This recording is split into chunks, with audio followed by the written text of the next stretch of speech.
તો પંચમહાલ શહેરા તાલુકાના વલ્લવપુર ગામના ખેડૂત નરેન્દ્રસિંહ સોલંકી પણ છેલ્લા 5 વર્ષથી પ્રાકૃતિક ખેતી કરી રહ્યા છે।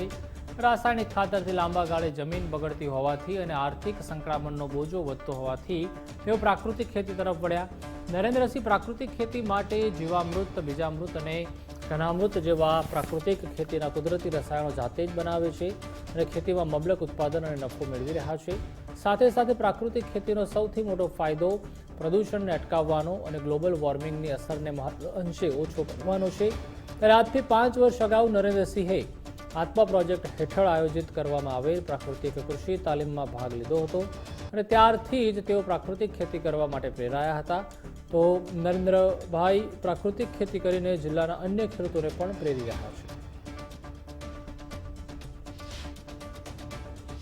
હું હાલ 2020 થી પ્રાકૃતિક ખેતી કરું છું અને એની અંદર મને બહુ જ ફાયદો થયેલ છે, જેની અંદર 5 આયામોનો પ્રાકૃતિક ખેતીના 5 આયામોનો પૂરેપૂરો ઉપયોગ કરું છું। એનાથી મને 100% રિઝલ્ટ મળેલ છે।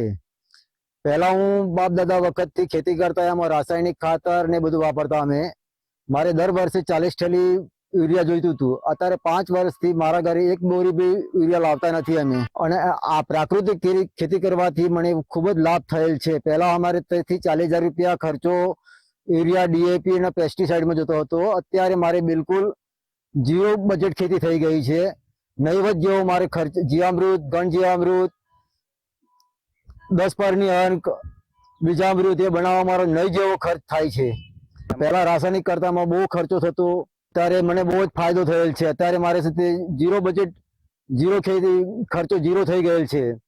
નહીં જેવો જીવામૃતથી, ઘન જીવામૃત બનાવવાથી મને બહુ જ ફાયદો મળેલ છે। અત્યારે આપ મારી ખેતી જોઈ શકો છો। છેલ્લા 5 વર્ષથી હું પ્રાકૃતિક ખેતી એક બી દાણો યુરિયાનો નાખતો